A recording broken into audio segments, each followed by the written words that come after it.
Hello, good evening, नमस्कार। कैसे हैं सभी प्यारे बच्चे? मैं स्वाति तोमर आप लोगों का बहुत बहुत बहुत स्वागत करती हूँ आरडब्ल्यू ट्यूशन क्लासेस की आज के इस बेहतरीन सी, आज की इस जबरदस्त सी, शानदार सी क्लास में। एक बार फटाफट से आ जाएंगे सभी प्यारे बच्चे, ताकि बेटा हम आज की अपनी जबरदस्त बेहतरीन शानदार क्लास को शुरू कर सकें, है ना। और आज से हम नया चैप्टर भी स्टार्ट करने जा रहे हैं, जो बहुत इंपॉर्टेंट चैप्टर है ना। अब तुम कहोगे दीदी इंपॉर्टेंट क्यों है? क्योंकि बच्चा देखिए, आपकी पहली ही यूनिट है रिप्रोडक्शन, जिसमें हम फर्स्ट चैप्टर पढ़ते हैं sexual reproduction in flowering plants, जो मतलब स्कोरिंग चैप्टर है। दूसरा चैप्टर उसके बाद आता है ये मानव जनन, जहां से आपका एक लॉन्ग क्वेश्चन एक्सपेक्ट किया जाता है। मतलब अगर मैं कहूं आपको, आपके पेपर में एक लॉन्ग क्वेश्चन आना ही आना है, मतलब एक नहीं 3 आएंगे, जिसमें आपको चॉइस मिलती है, और एक लॉन्ग क्वेश्चन आपका यहीं से इसी चैप्टर से बन जाएगा। तो सोचो, है ना, शॉर्ट तो आना ही आना है। तो आपको, और इस बार भी आया था, मेंस्ट्रुअल साइकिल पर क्वेश्चन आया था, मादा जनन तंत्र पर बहुत बार क्वेश्चन आया हुआ है। ठीक है, तो ऐसा नहीं सोचना है, बहुत इंपॉर्टेंट चैप्टर है। और आज की क्लास में हम स्टार्ट करेंगे कहां से? नर जनन तंत्र से। ठीक है बेटा, जो टॉपिक है वो आपको पूरा समझ में आएगा अगर आप मेरे साथ क्लास में फोकस्ड रहेंगे। साथ में हम कुछ बेहतरीन सी जो है क्या होता है, एनिमेशन, है ना, एनिमेशन की हेल्प से जानेंगे, कुछ चीजें सीखेंगे, क्योंकि एनिमेशन में आपको भी देख के समझ में आ जाता है ना। वन शॉट कब होगा चैप्टर 1 का? भैया वन शॉट होगा होगा होगा होगा, वन शॉट अभी नहीं होगा। अभी तो बहुत सारे बच्चे जो हैं इस टाइम पर क्या कर रहे हैं, कोई एक आधा मामा वामा के घर भी गया हुआ है। ठीक है, जब थोड़ा सा बच्चे आप लोग एक्टिव हो जाओगे तब वन शॉट भी होगा। और अभी तो हमने अभी अभी पढ़ा है उस चैप्टर को। देखिए, वन शॉट का मतलब ये नहीं होता कि मैंने आपका कल ही चैप्टर खत्म किया है और मैं आज ही वन शॉट करा दूं। अभी तो आपने मेरे साथ पढ़ा ही है उसको, अभी आप रिवाइज करिए। वन शॉट का मतलब होता है जब हमें पढ़ते हुए 1-1.5 महीना हो जाएगा, तो आप पीछे की चीजें भूलना शुरू कर देते हो, तो वो आपके लिए रिविजन की तरह होगा। तो मतलब तब कराऊंगी मैं वन शॉट।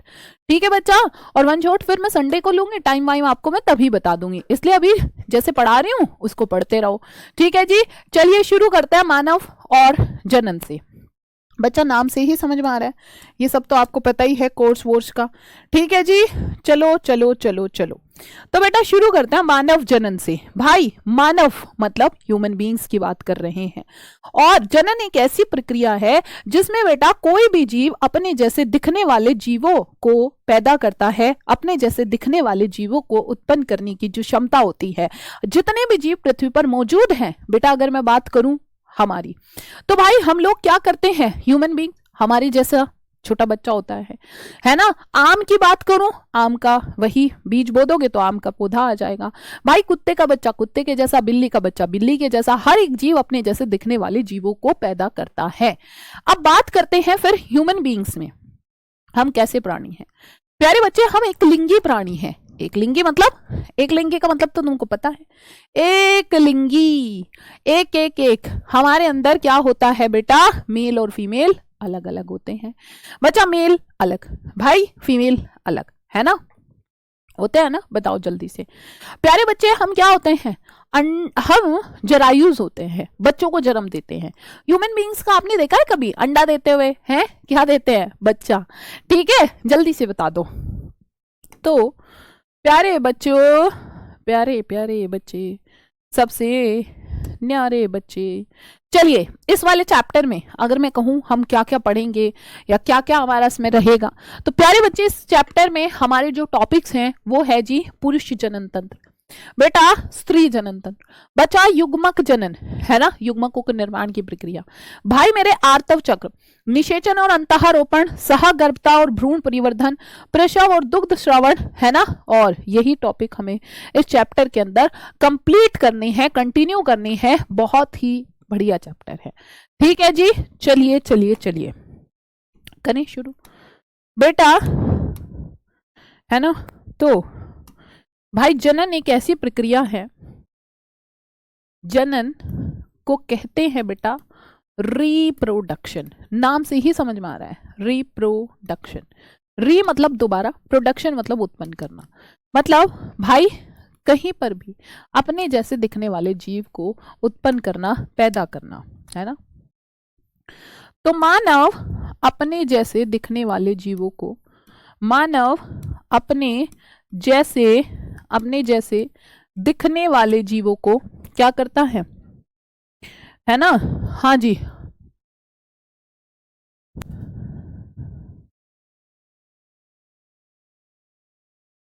ठीक है मैम, आप बहुत बढ़िया पढ़ाते हो, थैंक यू सो मच नैतिक। वॉइस प्रॉब्लम कहाँ से हो रही है? अरे तुमसे पहले तो क्लास चल रही थी, तुमसे पहले इतने घंटे हो गए मेरे को क्लास लेते लेते, सेम इसी स्टूडियो में किसी ने नहीं कहा वॉइस प्रॉब्लम। चैप्टर 1 के क्वेश्चंस कल तो किए थे, क्वेश्चंस यूट्यूब पर करवाया करूंगी जब, ठीक है जी। चलो, है ना, तो मानव क्या करता है भैया, है ना, भैया कोई भी जीव अपने जैसे दिखने वाले जीवों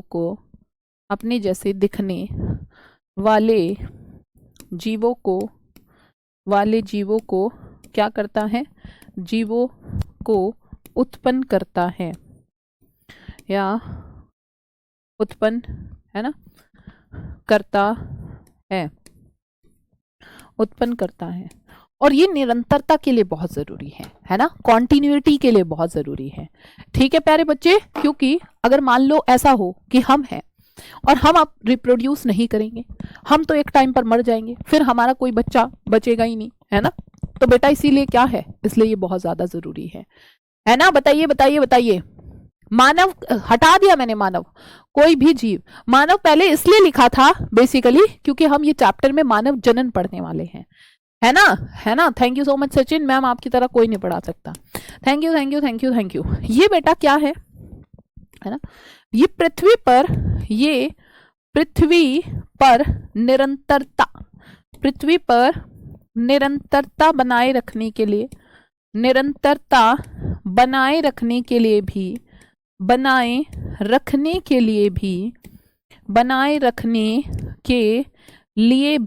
बहुत आवश्यक है, बनाए रखने के लिए भी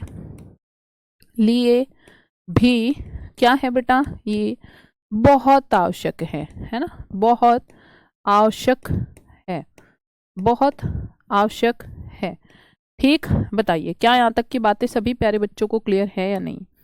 प्यारे बच्चे, मानव कैसा प्राणी है बेटा? मानव एक लिंगी प्राणी है ना। जल्दी बताओ, मेरे साथ नोट कर रहे हो कि नहीं कर रहे हो? कॉपी पेन लेकर बैठा करो। मानव क्या है बेटा?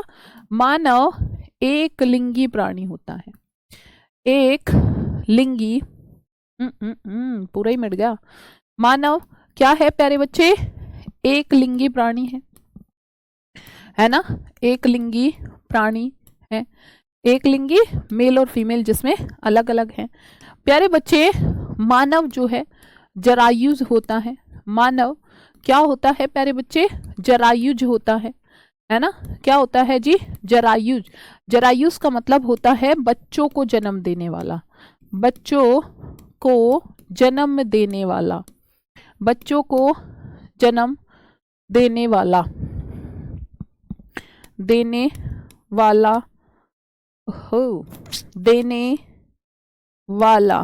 है ना, देने वाला मानव जरायुज प्राणी है। ठीक, मानव क्या है बेटा? जरायुज प्राणी है। बताइए क्या यहाँ तक की बातें सभी प्यारे बच्चों को क्लियर है या फिर नहीं है? आई होप यहाँ तक की बातें सभी को क्लियर है ना। रितेश, अगर सब कुछ करोगे, रिवाइज करोगे, पढ़ोगे, देखिए पढ़ना तो आपके हाथ में है, ठीक है। अच्छा जी, पढ़ना भी तुम्हें ही है, लड़ना भी तुम्हें ही है ना, और तुम्हारी लड़ाई भी तुमसे ही है, तो जीतना भी तुम्हें ही है। प्यारे बच्चे, आपको क्या करना है बताइए? आपको क्या करना है? जो पढ़ा दिया उसको जरूर पढ़िए, उसको ऐसा ना करें छोड़ दो कल को पढ़ लेंगे ये वो, ठीक। तो इसलिए जरूर पढ़ते रहो, ठीक है।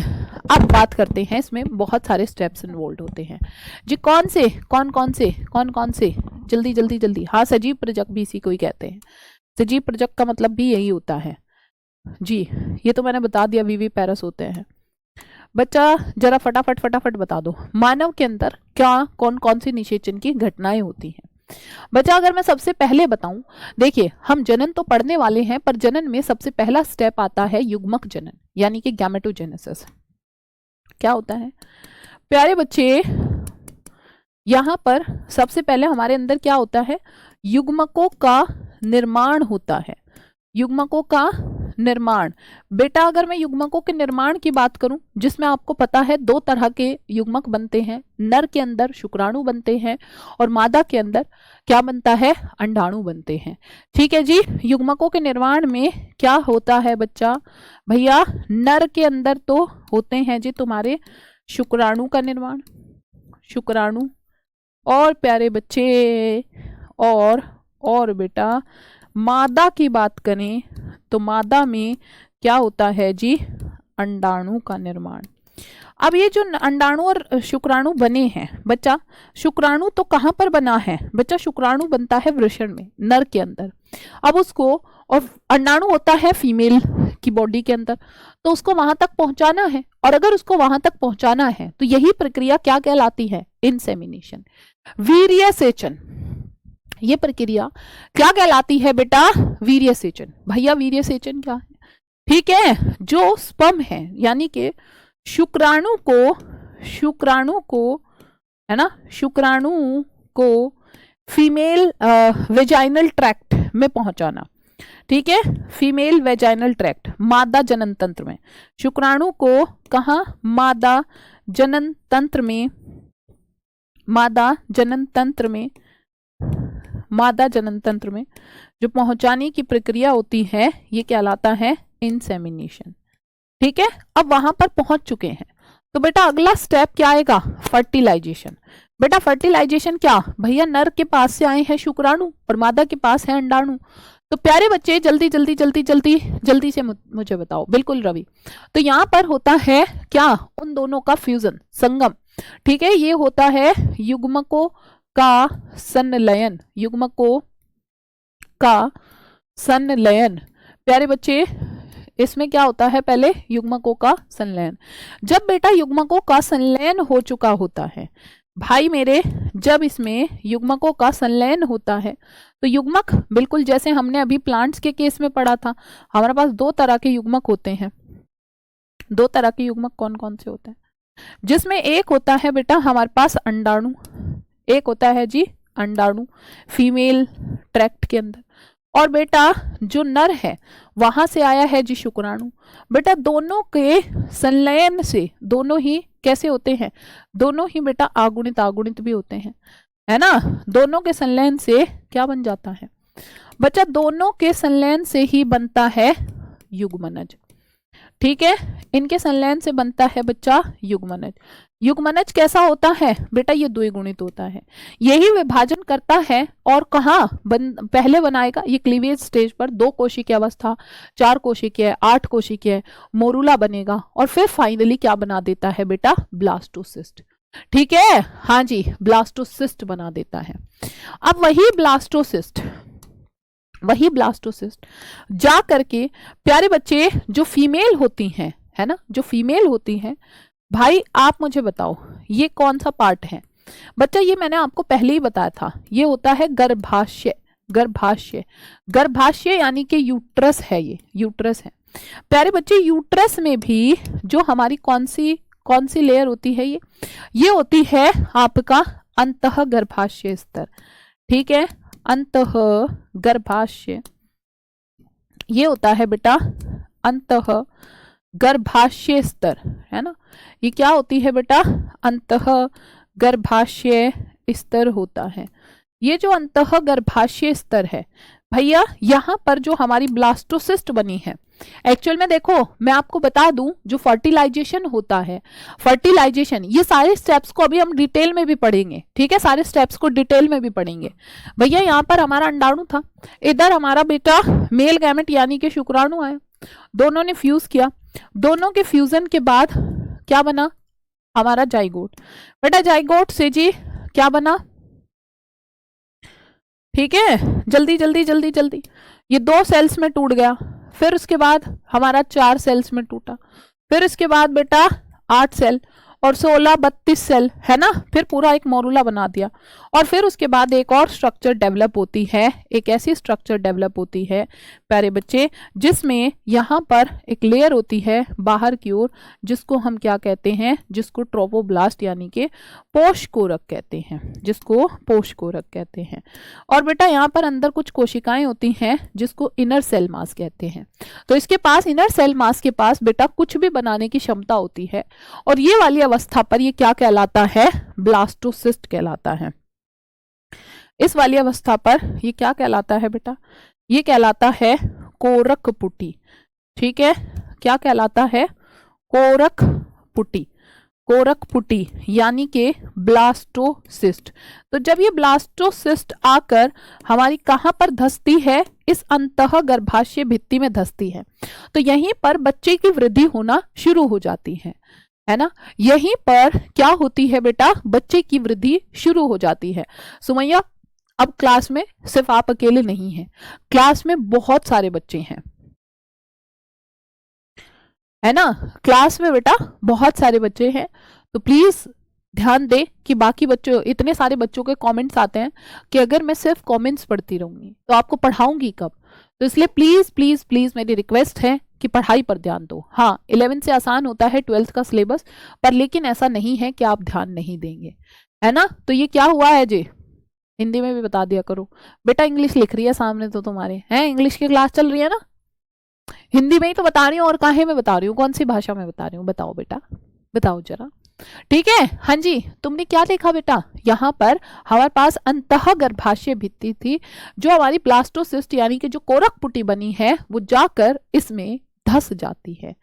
ठीक है जी, वो जाकर इसमें धस जाती है और यहीं पर प्रेगनेंसी स्टार्ट हो जाती है। Thank you so much Priya.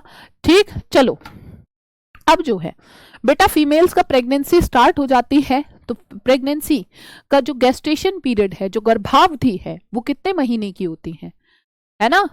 Okay okay okay, ठीक है, मैं स्लो कर लूंगी, कोई बात नहीं, और रिपीट भी कर दूंगी, इसलिए थोड़ा ध्यान से सुन लो, है ना। थैंक यू सो मच आस्था। बताइए बेटा गर्भावधि कितनी होती है जी, फीमेल्स की 9.5 मंथ की होती है। ठीक है, नॉर्मली 9 महीने जिसको कहा जाता है। ठीक है, 9 महीने तक वो वृद्धि चलती रहती है। अब आता है बेटा प्रसव, पार्चुराइजेशन। ठीक है, बच्चे का जन्म का समय, बच्चे के जन्म का समय, बच्चे के क्या है बेटा, जन्म का समय। ठीक, तो ये क्या होता है बच्चा, ये होता है जी बच्चे का जन्म। ठीक, अब क्या हुआ जी, बच्चे का जन्म हुआ। ठीक, चलो चलो चलो चलो एक बार और शुरू से पढ़ते हैं, ताकि किसी भी प्यारे बच्चे को कोई दिक्कत परेशानी प्रॉब्लम ना हो, क्योंकि मुझे तो आप लोगों के लिए ही पढ़ाना है। ठीक है जी, जल्दी बताओ प्यारे बच्चे, हम इस चैप्टर में क्या पढ़ने वाले हैं, हम पढ़ने वाले हैं रिप्रोडक्शन के बारे में। री मतलब दोबारा, दोबारा से किसी चीज को प्रोडक्शन करना, उत्पादन करना, प्रोड्यूस करना, है ना, प्रोड्यूस करना। बेटा जरा मुझे बता दो, है ना, नहीं कुशारगा। तो जैसे आप देखते हो कि जब भी कोई जीव अपने जैसे दिखने वाले जीव को उत्पन्न करता है, पैदा करता है, यही रिप्रोडक्शन कहलाता है। आप देखते हो हर जीव, मानव भी करता है, कुत्ते का बच्चा उसके जैसा होता है, बिल्ली का बच्चा उसके जैसा होता है, और ये निरंतरता बनाए रखता है पृथ्वी पर। मान लो एक दिन क्या हो कि हम सब मर जाएं और भैया हमारा कोई बच्चा ना हो, तो हमारी जाति तो खत्म। तो इसलिए निरंतरता बना के रखता है। हम मर जाएंगे, हमारे बच्चे आएंगे, फिर वो मर जाएंगे, फिर उनके बच्चे, फिर वो मर जाते हैं, फिर उनके बच्चे होते हैं। तो बेटा ऐसे ही मैंने आपको बताया हम कैसे प्राणी हैं, एक लिंगी प्राणी हैं, जिसमें मेल और फीमेल अलग अलग होते हैं और हम बच्चों को जन्म देते हैं। कभी अंडा देखा है तुमने मानव का होते हुए, बताओ। ये तो कोई रटने वाली बात ही नहीं है, इसमें क्यों रटना है। हाँ जी बेटा, भैया क्या तुमको ये रटने वाली बात लग रही है, क्या रटने वाली बात लग रही है बताओ बच्चा। अगर मैं आपको बताऊं कि भाई यहाँ पर अगर हम निषेचन की बात करते हैं, तो बेटा इसमें बहुत सारे कुछ स्टेप्स इन्वॉल्व होते हैं। कौन कौन से स्टेप्स इन्वॉल्व होते हैं, जैसे आपका पहला स्टेप है गैमेटोजेनेसिस। गैमेटोजेनेसिस मतलब क्या, युग्मक जनन। प्यारे बच्चे आपको ना देखो, अगर आप मेरी क्लास में आए हो तो रटोगे तो बिल्कुल नहीं, समझोगे, समझ के ही जाना है। गैमेटोजेनेसिस, युग्मक जनन। बच्चा मैंने वहां भी समझाया था, गुरु बीजाणु जनन। जनन क्या होता है, निर्माण की प्रक्रिया। किसके निर्माण की, युग्मक के। तो प्यारे बच्चे युग्मकों का निर्माण होगा, सबसे पहले तो यही होता है, जिसमें जो मेल होते हैं उनके अंदर स्पर्म बनते हैं और जो फीमेल्स होती हैं उनके अंदर अंडाणु यानी कि एग बनता है। ठीक है, फिर उसके बाद हमें क्या करना है भाई, स्पर्म बना है मेल के अंदर तो उसको कहां तक पहुंचाना है, फीमेल के वेजाइनल ट्रैक्ट तक पहुंचाना है। इसको कहा जाता है इंसेमिनेशन। इसके बाद नेक्स्ट है निषेचन। प्यारे बच्चे निषेचन की बात करूं तो जो हमारे युग्मक बने थे उनका अब होगा संलयन, है ना।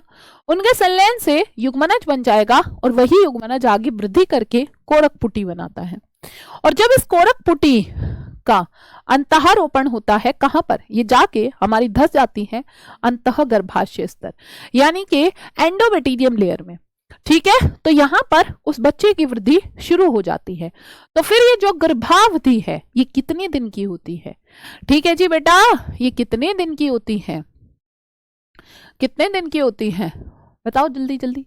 9.5 महीने की होती है। कितने दिन की जी, 9.5 महीने की।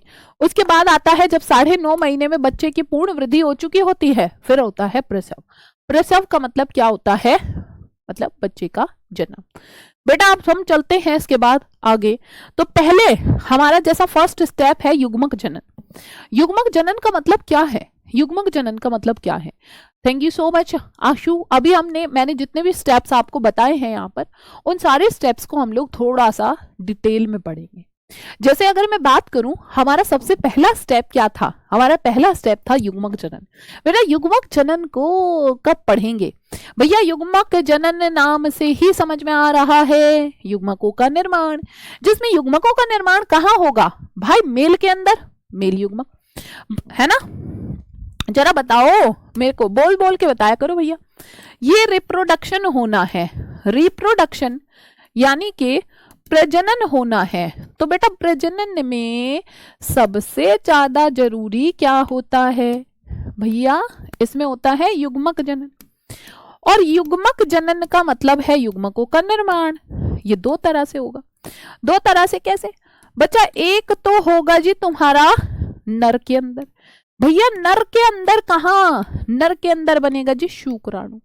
शुक्राणु कहां बनते हैं, नर के अंदर। सबसे इंपॉर्टेंट एक ऑर्गन होता है जिसको बेटा टेस्टिस कहते हैं, जिसको प्यारे बच्चे टेस्टिस कहते हैं। तो ये टेस्टिस कहां पर बनता है, टेस्टिस में क्या बनेगा, नर युग्मक बनेगा। ठीक है, इसी में क्या बनेगा, मेल गैमेट बनता है। प्यारे बच्चे मेल गैमेट क्या होता है जी, मेल गैमेट बनेगा यानी कि इसमें नर युग्मक बनेगा। बच्चा जरा ये बता दो मेरे को, ये नर युग्मक क्या होता है भैया, ये नर युग्मक ही शुक्राणु होता है, यही शुक्राणु होता है, यही शुक्राणु होता है। आई होप यहाँ तक की बातें सभी प्यारे बच्चों को हैं क्लियर, और अगर यहाँ तक सबको है क्लियर तो अब हम चलते हैं आगे। हमारा नर हो गया, अब बात करते हैं मादा की। बेटा मादा में क्या होता है भैया, मादा के अंदर होता है अंडाशय। मादा के अंदर सबसे इंपॉर्टेंट ऑर्गन होता है अंडाशय। अंडाशय जिसको जी हम ओवरी के नाम से भी जानते हैं। बेटा ओवरी के अंदर क्या बनेगा, जैसे यहाँ पर नर के अंदर नर युग्मक बना, ऐसे ही बेटा मादा के अंदर क्या बनेगा जी, मादा युग्मक बनेगा, है ना, मादा युग्मक बनेगा। प्यारे बच्चे जो मादा युग्मक बनेगा यानी कि फीमेल गैमेट, वो कौन सा होगा, वो होगा जी अंडाणु। ये क्या होगा बेटा, अंडाणु। अंडाणु को क्या कहा जाता है, ठीक है, अंडाणु को कहा जाता है बेटा एग, एग, एग। और शुक्राणु को स्पर्म कहा जाता है, ठीक है, इसको स्पर्म कहा जाता है। आई होप यहां तक दोनों में कोई भी दिक्कत परेशानी तुम लोगों को नहीं होगी। मतलब देखो सिंपल समझ लो भाई, अगर तुम मेरी क्लास में आई हो ना तो तुमको रटना नहीं है, सिर्फ समझना है। प्यारे बच्चे फीमेल के अंदर क्या होगा, फीमेल के अंदर क्या होगा, सारी बातें पढ़ेंगे भैया अभिषेक, है ना, कौन सा हार्मोन होता है, क्या होता है। अभी तो मैंने चैप्टर शुरू भी नहीं किया। हाँ जी, जल्दी जल्दी जल्दी जल्दी बता दो बेटा। अगर अगर अगर बात करूं यहां पर किसकी, नर के अंदर नर जनन मतलब नर के अंदर नर युग्मक बनेगा, मादा के अंदर मादा युग्मक बनेगा, पर ये दोनों बनेंगे कहाँ युग्मक, है ना। तो उसके लिए हमें डिटेल में पढ़ना होगा नर जनन तंत्र, और बेटा मादा के लिए मादा जनन तंत्र पढ़ना पड़ेगा। तो एक बार पहले हम दोनों को थोड़ा थोड़ा पढ़ते हैं, ठीक है, दोनों को हम थोड़ा थोड़ा, ठीक है। चलिए चलिए चलिए चलिए बेटा, सबसे पहला हमारा क्या स्टेप है, पहले पढ़ेंगे जी नर जनन तंत्र। प्यारे बच्चे, अगर मैं नर की बात करूं, अगर मैं नर की बात करूं तो नर में सबसे इंपॉर्टेंट क्या है, सबसे इंपॉर्टेंट ऑर्गन होता है इसमें वृषण, है ना। नर में प्यारे बच्चे अगर मैं बात करती हूं, नर में प्राथमिक लैंगिक अंग, प्राथमिक लैंगिक अंग, एक सेकेंड, हाँ जी, नर में बेटा, नर में प्राथमिक प्राथमिक लैंगिक अंग, है ना, प्राथमिक लैंगिक अंग क्या होता है बेटा, प्राथमिक लैंगिक अंग वृषण होता है, ठीक है। क्या होता है बेटा, वृषण होता है ना। मेल्स के अंदर क्या होता है बच्चा, वृषण होता है। अब बात यह आती है कि अगर ये वृषण होता है, विकास शुरू में क्या लिखवाया था, है ना, बताइए जरा, शुरू में क्या लिखवाया था। हाँ जी बेटा, ये क्या होता है, ये हमारा प्राथमिक प्राइमरी रिप्रोडक्टिव ऑर्गन है, जो बहुत बहुत बहुत इंपॉर्टेंट है मेल के अंदर, सारे इंपॉर्टेंट फंक्शन यही प्ले करता है ना। वृषण में ही नर शुक्राणु, है ना प्यारे बच्चे, वृषण के द्वारा, वृषण में नर युग्मक और बेटा, है ना, नर युग्मक क्या, नर युग्मक जिस शुक्राणु, नर युग्मक कौन सा बेटा, शुक्राणु, और नर हार्मोन, और प्यारे बच्चे नर हार्मोन भी देखो, नर हार्मोन कौन सा बेटा, टेस्टोस्टेरोन, ठीक है जी, कौन सा प्यारे बच्चे, टेस्टोस्टेरोन, टेस्टोस्टेरोन उत्पन्न होता है, ठीक है, टेस्टोस्टेरोन क्या है, उत्पन्न होता है। बताओ क्या यहाँ तक की बातें सभी प्यारे बच्चों को क्लियर है या नहीं, एंड आई होप अगर यहाँ तक की बातें सबको क्लियर है तो अब हम चलते हैं आगे। प्यारे बच्चे, अब मैं अगर जैसे जैसे तुमको बताऊंगी वैसे वैसे हम एक एक करके चलते चलेंगे, ठीक है। राशि ऊपर क्या डली हुई है, शायद मेरे हिसाब से उसी को हेडिंग कहते हैं, ठीक है भैया, मेरे को नहीं पता तुम्हारे हिसाब से हेडिंग किसको कहते हैं, ठीक है, जल्दी बताओ। तो मेल के अंदर चाहे नर युग्मक बने या हार्मोन बने, वो वृषण में ही बनते हैं। अब क्वेश्चन आता है कि वृषण कहां पर उपस्थित होते हैं, वृषण नर के अंदर कहां पर प्रेजेंट होते हैं, है ना, कहां प्रेजेंट होते हैं बेटा। पहले देखो, सबसे पहला हमारा ऊपर वाला भाग, ये ऊपर वाला भाग क्या कहलाता है, वक्षीय भाग। उसके बाद हमारा पेट वाला भाग जो क्या कहलाता है, उदरीय भाग कहलाता है। तो प्यारे बच्चे, ये उदरीय गुहा के कहां होते हैं, बाहर होते हैं, ठीक है। और वैसे भी कैसे होते हैं, एक पेयर में होते हैं, एक जोड़े में होते हैं, है ना। बच्चा देखो, अब मेरी बात सुनो ध्यान से, अगर तुम ध्यान से पढ़ोगे तो तुमको हर एक पॉइंट क्लियर हो जाएगा। वृषण पहली बात तो क्या होते हैं, एक जोड़ी होते हैं, है ना। वृषण कितने होते हैं बेटा, एक जोड़ी होते हैं, ठीक है। और ये भी कहां पाए जाते हैं, एक उदर गुहा के बाहर, उदर गुहा के कहां पर होते हैं प्यारे बच्चे, बाहर की तरफ होते हैं, है ना। उदर गुहा में कहां होते हैं,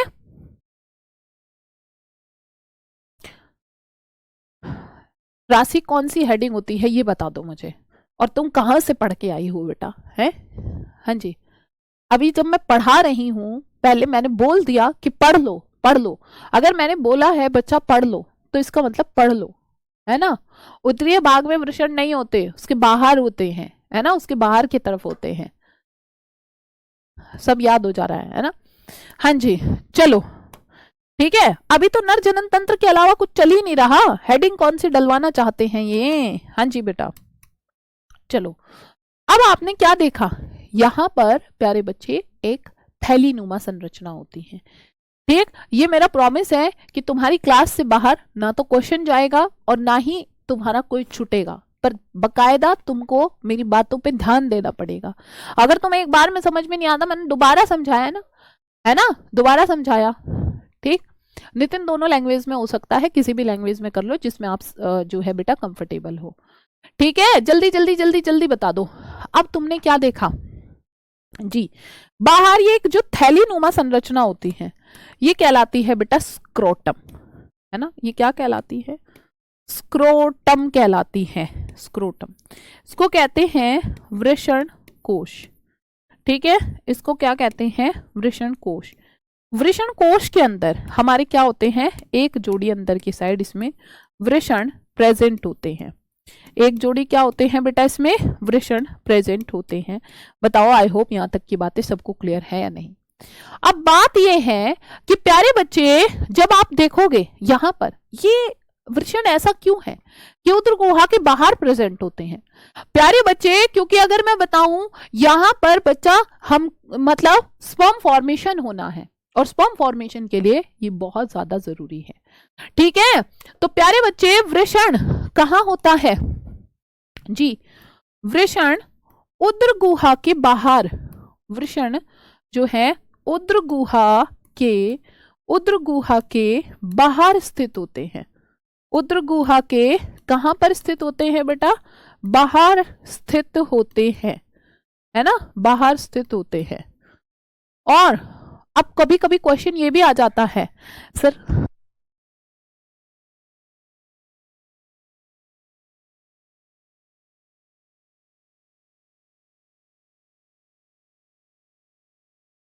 हाँ जी बेटा, ये बताओ, क्वेश्चन ये है कि वृषण उदर गुहा के बाहर क्यों स्थित होते हैं? बच्चा, ये क्वेश्चन तुम्हारे बोर्ड के एग्जाम में पूछा जा चुका है, क्योंकि बेटा वहां पर बॉडी का टेम्परेचर बहुत हाई होता है, और अगर वो उदर गुहा के बाहर स्थित होते हैं तो वहां पर हमारा बॉडी का टेम्परेचर, मतलब जो बॉडी का टेम्परेचर है वहां का टेम्परेचर उससे 2 से 2.5 डिग्री सेल्सियस कम होता है ना।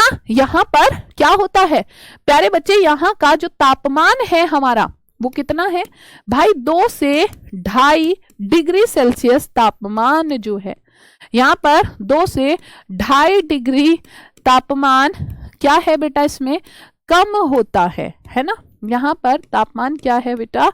कम होता है। कहां पर? वृषण के अंदर। और ये किस लिए जरूरी है प्यारे बच्चे? शुक्राणु के निर्माण के लिए ये बहुत ज्यादा जरूरी है। ठीक है, क्योंकि वृषण उदर गुहा के बाहर, वृषण है ना, मैं लिख देती हूं ये वाला पॉइंट बेटा, वृषण जो है उदर गुहा के बाहर, उदर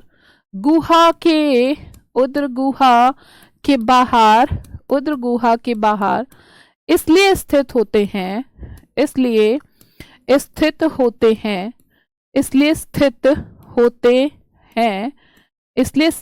हैं क्योंकि वहां का तापमान, वहां का तापमान 2 से 2.5 डिग्री सेल्सियस क्या होता है? 2 से प्यारे बच्चे 2.5 डिग्री सेल्सियस कम होता है, जो शुक्राणु निर्माण के लिए बहुत आवश्यक है। ठीक है बेटा, जो क्या है? जो शुक्राणु निर्माण के लिए, जो बेटा शुक्राणु निर्माण के लिए बहुत आवश्यक है। शुक्राणु निर्माण के लिए क्या है बेटा? बहुत आवश्यक है ना, बहुत आवश्यक है। ठीक, बताओ क्या यहां तक की बातें क्लियर हैं या फिर नहीं है? ठीक, और ये जो स्क्रोटम है, स्क्रोटम क्या है? ये एक बेटा कैसी होती है? थैलीनुमा संरचना होती है। अच्छा ये बता दो मुझे, क्या तुम्हें लग रहा है कि नहीं लग रहा है? ये ऐसा नहीं लग रहा कि बेटा ये एक थैलीनुमा संरचना है, और भाई मेरे इस थैलीनुमा संरचना के अंदर क्या बंद है? 2 वृषण बंद है। ठीक है जी, क्या बंद है बेटा? 2 वृषण बंद है ना? बताइए। आई होप यहां तक की बातें क्लियर है, और अगर यहां तक सबको क्लियर है तो एक बार बाय वाला हार्ट भेज देंगे, है ना? जल्दी जल्दी जल्दी जल्दी जल्दी से बता दो, है ना? जल्दी से बता दो। पैल्विक रीजन होता है मोहम्मद रेहान। ठीक, हाँ जी बेटा, यहाँ का तापमान 2-2.5 डिग्री सेल्सियस कम है, जो एक तरह का मतलब यहाँ पर स्पर्म फॉर्मेशन के लिए बहुत आवश्यक होता है। बच्चा वृषण गुहा, वृषण की अगर बात करूं, देखो कोई भी पॉइंट जब तुम एग्जामिनेशन हॉल में बैठे हो तो बेटा तुमको ना वहां पर क्या होना चाहिए कि ऐसा नहीं सोच रहे हैं ना कैसा दिख रहा है आंखों के सामने, जो दिख रहा है वही लिखना है कि अंडाकार होते हैं। ठीक है, कैसे होते हैं? अब जरा मैं आपको इसकी आंतरिक संरचना पर भी क्वेश्चन आया है, ठीक है, एक बार मैं वो बताती हूँ। ठीक है जी, तो नेक्स्ट टॉपिक है तुम्हारा प्यारे बच्चे, पहले हमें पढ़ना है वृषण की आंतरिक संरचना। वृषण की प्यारे बच्चे क्या है जी? आंतरिक संरचना, है ना? इंटरनल स्ट्रक्चर कैसा होता है भाई? टेस्टिस का इंटरनल स्ट्रक्चर कैसा होता है ये हमें देखना है प्यारे बच्चे। अगर मैं इंटरनल स्ट्रक्चर की बात करूं तो देखिए जरा भाई, तुमने देखा मैंने ना अब दोनों टेस्टिस नहीं बनाए, ठीक? इमेज देखोगे मेरे साथ, आधे से ज्यादा चीजें वहीं पर क्लियर हो जाएंगी। बेटा जरा ध्यान से सुनो, मैंने इस एक वृषण को बाहर निकाल लिया और मैं इसका स्ट्रक्चर बना रही हूं इधर। ठीक है बेटा, मैं इसका स्ट्रक्चर बना रही हूं इधर, ये लो। ये भाई एक वृषण है। एक वृषण के अंदर कम से कम 250 टेस्टिकुलर लोब्यूल्स होते हैं। क्या बोला मैंने? दोबारा सुनो प्यारे बच्चे, लो जी देखो इमेज भी। वैसे तो प्यारे बच्चे जो मैं इमेज है ये आपको पूरा कराने के बाद एक बार तब दिखाऊंगी। ठीक है, इधर आपको दिख रहा होगा, देखो जो वृषण है वो कहां पर प्रेजेंट है बेटा? उदर गुहा के बाहर की तरफ प्रेजेंट है। ठीक है, ये दोनों वृषण है। ठीक है, ये दोनों क्या है जी बेटा? ये दोनों वृषण है। ठीक है, चलिए अभी हम चलते हैं थोड़ा सा आगे, और ये सारा डायग्राम दोबारा पूरा का पूरा मेल रिप्रोडक्टिव सिस्टम पढ़ाने के बाद वापस एक्सप्लेन करूंगी। ठीक है, चलो मैंने तुम्हें क्या बताया? मैंने बताया बेटा कि जो एक वृषण जो होता है, एक वृषण जो होता है बेटा, उसके अंदर क्या होती है? 250 टेस्टिकुलर लोब्यूल्स होते हैं, जिनको हम वृषण पालिका कहते हैं। ठीक है, जिनको हम क्या कहते हैं बेटा? जिनको हम वृषण पालिका कहते हैं। ठीक है, 250 क्या होते हैं बेटा इसमें? टेस्टिकुलर। अच्छा, दोनों लैंग्वेज में सीख लो ये वाली चीजें तो, और है ना? टेस्टिकुलर लोब्यूल्स जो मेन वर्ड्स होते हैं वो दोनों लैंग्वेज में आना चाहिए। ठीक है, क्यों? क्योंकि बेटा ये टेस्टिकुलर लोब्यूल भी लिखा हुआ आ जाता है हिंदी में, ऐसे टेस्टिकुलर ऐसे लिखा हुआ आ जाएगा, क्या आंसर करोगे? ठीक है, तो मैंने क्या बताया? ये मान लो ये एक वृषण है, इस वृषण के अंदर बेटा क्या होंगे जी? 250 टेस्टिकुलर लोब्यूल, जिनको हम वृषण पालिका कहते हैं। ठीक है, जिनको हम क्या कहते हैं? वृषण पालिका। बेटा ऐसे ऐसे 250 वृषण पालिका होते हैं। अब तुम बोलोगे मुझे कि दीदी ये तो वृषण पालिका आपने तो 3 ही बनाए हैं, हमको तो 3 ही पार्ट दिख रहे हैं इधर, है ना? है ना? जल्दी जल्दी जल्दी बता दो, तो मैं तुमको 250 दिखाऊंगी ना, इधर खिचड़ी पक जाएगी तुम्हारे दिमाग में। एज्यूम कर लेना है, एज्यूम कर लेना है, ऐसे 250 टेस्टिकुलर लोब्यूल्स इसमें होते हैं। ठीक है, चलो अब प्यारे बच्चे, अब बेटा जब आप देखोगे इसमें और क्या होता है बच्चा? हर एक टेस्टिकुलर लोब्यूल में, हर एक टेस्टिकुलर लोब्यूल में क्या होता है जी? 1 से 3 शुक्रजनक नलिका होती है। ओहो, मैंने ये क्या बोल दिया? अब सुनो जरा मेरी बात ध्यान से, है ना? मैंने क्या बोला? सुनो सुनो बेटा, पालिका, पालिका मतलब क्या होता है? पालिका का मतलब क्या होता है बेटा? वृषण पालिका। वृषण मतलब ये टेस्टिस, इस टेस्टिस के अंदर छोटे छोटे कंपार्टमेंट, छोटे छोटे मतलब ऐसे मानो जैसे ये हमारा टेस्टिस है, इसके अंदर ऐसे छोटे छोटे छोटे छोटे कंपार्टमेंट लाइक स्ट्रक्चर होती हैं, जिनको वृषण पालिका कहा है, जो कितने होते हैं? 250। और उस मैं एक वृषण पालिका की बात करूंगी, उस एक वृषण पालिका में 1 से 3 1 से 3 क्या होती हैं इसमें? शुक्र जनक नलिका होती हैं। क्या होती हैं बेटा? 1 से 3 इसमें शुक्र जनक नलिका होती है। आपको वापस अगर आप साइंस बायो पढ़ने आए हैं तो बेटा आपको शब्दों पर ध्यान देना पड़ेगा। भाई मेरे वृषण जालिका क्या होता है? वृषण जालिका क्या होता है? सॉरी, वृषण पालिका। पालिका मतलब कंपार्टमेंट लाइक स्ट्रक्चर। 1 से 3 उसमें शुक्र जनक नलिका है। बेटा नाम से समझ में आ रहा है, शुक्र जनक, शुक्र जनक। ध्यान दो शब्दों पर। शुक्र मतलब शुक्राणु, जनक मतलब जन्म देने वाली, और नलिका मतलब एक tube like structure. Tube like मतलब ट्यूब, नली जैसी संरचना है। एक ऐसी संरचना है जहां पर शुक्राणु का निर्माण होगा। क्या आपको मेरी बात समझ में आई या नहीं आई? आई तो एक बार यस, नहीं तो आई दोबारा बताऊंगी। बताओ, बताइए।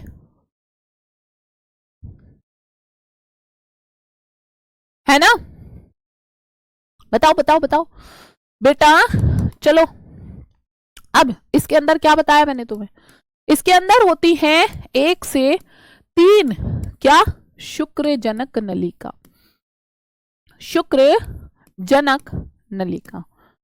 ठीक है, शुक्र जनक नलिका नाम से ही समझ में आ रहा है। देखो क्या समझ में आ रहा है? शुक्र मतलब शुक्राणु, जनक मतलब बेटा, जनक कौन होता है? बेटा जनक होता है जन्म देने वाला। ठीक है, जन्म देने वाला। हाँ, मैंने जन्म गलत लिख दिया, ओहो, है ना, जन्म देने वाला। और नलिका मतलब, नलिका एक ऐसा स्ट्रक्चर, ये ऐसी ट्यूब जैसी। अब बताओ, क्लियर है? देखिए एक और बार बता देती हूं प्यारे बच्चे, मेल के अंदर सबसे इंपॉर्टेंट स्ट्रक्चर अगर कोई है तो वो वृषण है। और बेटा एक वृषण, जब हम बात करते हैं प्यारे बच्चे एक वृषण की, तो भैया मेरे एक वृषण के अंदर 250 क्या होती है? छोटे छोटे कमरे से होते हैं। उन कमरों का नाम रख दिया जी वृषण पालिका, है ना, पाले बना दिए, खाने बना दिए उसमें, है ना। ये हमारा टेस्टिस है, इसमें 250 ये खाने बना दिया ऐसे ऐसे। और उस हर एक खाने के अंदर 1 भी हो सकती है, 2 भी हो सकती है, 3 भी हो सकती है। क्या होती है उसके अंदर? ये शुक्र जनक नलिका। भैया इन शुक्र जनक नलिकाओं का काम क्या है प्यारे बच्चे? जैसे मैंने आपको अभी बताया, शुक्र जनक नलिका, शुक्र मतलब शुक्राणु, है ना, जनक मतलब जन्म देने वाली, नलिका मतलब ट्यूब लाइक स्ट्रक्चर, है ना। तो ये क्या है? ये एक ऐसा स्ट्रक्चर है जो क्या करती है? शुक्राणु का निर्माण करवाती है ना। तो शुक्राणु का निर्माण यही होता है। एक्चुअल में जो ये शुक्र जनक नलिका है, हिमांशु दोबारा ही तो समझाया बेटा, जो ये शुक्र जनक नलिका है, हाँ जी, इसको सेमिनिफेरस ट्यूब्यूल कहते हैं। ठीक है, इंग्लिश में सेमिनिफेरस ट्यूब्यूल कहते हैं। ठीक है, सेमिनिफेरस ट्यूब्यूल कहते हैं। बेटा जो ये शुक्र जनक नलिका है, इसके अंदर एक्चुअल में 2 तरह की सेल्स होती हैं। इसके अंदर प्यारे बच्चे 2 तरह की सेल्स होती हैं। भाई मेरे 2 तरह की सेल्स कौन सी होती हैं इसमें? 2 इंग्लिश की क्लास हुई थी तुम्हारी, है ना। हाँ जी, यहां पर क्या होता है? 2 तरह की सेल। 2 तरह की सेल कौन सी? एक होती है इसमें बेटा, कौन सी जी? एक होती है बच्चा यहां पर सर्टोली कोशिका, एक होती है यहां पर नर कोशिका, नर जर्म कोशिका, नर जर्म कोशिका, है ना, जिसको मेल जर्म सेल कहते हैं, जिसको बेटा मेल जर्म सेल कहा जाता है, जिसको मेल जर्म सेल कहा जाता है। और दूसरी होती है यहां पर बेटा तुम्हारी सर्टोली कोशिका, दूसरी होती है जी यहां पर सर्टोली कोशिका। क्या आपको कुछ बात समझ में आई है या नहीं आई है? दूसरी कौन सी होती है प्यारे बच्चे? दूसरी होती है सर्टोली सेल। और बेटा एक और बात अगर मैं तुमको बताऊं, जो नर जर्म कोशिका है, नाम से ही समझ में आ रहा है, नर जर्म, हमेशा शब्दों पर पकड़ बना लो। ठीक है, नर जर्म, नर मतलब मेल, जर्म मतलब जन्म देने वाली, वापस से मतलब जो मेल गैमेट बनेगा, जो मेल गैमेट बनेगा वो इसी से बनेगा। तो नर जन्म कोशिका का काम क्या हुआ बेटा? नर जन्म कोशिका का काम है शुक्राणु का निर्माण। इसका काम क्या है बेटा? इसका कार्य होता है शुक्राणु का निर्माण। शुक्राणु का निर्माण यानी कि फॉर्मेशन ऑफ स्पर्म, स्पर्मेटोजेनेसिस करवाती है ये। ठीक है, ये क्या करवाती है बेटा? शुक्राणु का निर्माण इससे होता है। अब भाई सर्टोली कोशिका, दूसरी सेल का फंक्शन भी तो जानना होगा तुम्हें कि दूसरी सेल क्या काम करती है बच्चा। सबसे इस पर पता नहीं बोर्ड में कितनी बार क्वेश्चन पूछा गया है, कितनी बार पूछा गया है। सर्टोली कोशिका जैसे बोर्ड का फेवरेट क्वेश्चन है, मतलब कई बार आया है। और तुम कहोगे दीदी इतना सही आंसर लिखे के? अरे वन वर्ड में ही आया है या एमसीक्यू में आया है, मेरे को पता है कहां लंबा लिखवाना है कहां छोटा लिखवाना है। ठीक है, तो बेटा सर्टोली सेल्स का काम क्या होता है जी भैया? इधर जो नर जन्म कोशिका से जो शुक्राणु बनेंगे, शुक्राणु मतलब लिविंग सेल, शुक्राणु मतलब सजीव कोशिका, और जितने भी सजीव कोशिकाएं होती हैं उन सबको पोषण चाहिए होता है कि नहीं चाहिए होता है? तो सर्टोली कोशिकाएं क्या काम करती हैं? इधर जो स्पर्म बनते हैं उनको पोषण प्रदान करती है। ठीक है, तो ये क्या काम करती है बेटा? शुक्राणु को पोषण प्रदान करती है ना। ये क्या काम करती है बच्चा? ये जो है जी शुक्राणु को पोषण प्रदान करती है। शुक्राणु को पोषण प्रदान करती है। बताइए क्या यहां तक की बातें सभी प्यारे बच्चों को क्लियर है या फिर नहीं? आई होप यहां तक की बातें सबको क्लियर है। ठीक है, एक और बार सुनो मेरे साथ, मैंने क्या बताया बेटा? मैंने कहा जितने भी मेल होते हैं, मेल के अंदर सबसे इंपॉर्टेंट एक ऑर्गन होता है, वो है जी आपका क्या? वृषण। वृषण ही वो जगह है जहां पर नर युग्मक यानी कि शुक्राणु और हार्मोन टेस्टोस्टेरोन बनता है। वृषण प्रेजेंट कहां होते हैं? उदर गुहा के बाहर प्रेजेंट होते हैं। ठीक है, एक पाउच, एक थैलीनुमा संरचना में, जिसको स्क्रोटम कहा जाता है। ठीक है, और ये बाहर क्यों प्रेजेंट होते हैं? क्योंकि प्यारे बच्चे यहां पर शरीर के तापमान से 2 से 2.5 डिग्री सेल्सियस हमारी बॉडी का टेम्परेचर कम होता है, जो शुक्राणु के निर्माण के लिए बहुत जरूरी है। अब इसका स्ट्रक्चर, प्यारे बच्चे अगर मैं स्ट्रक्चर की बात करूं तो एक जो वृषण है, एक वृषण के अंदर छोटे छोटे 250 कमरे से होते हैं, जिनको वृषण पालिका कहते हैं।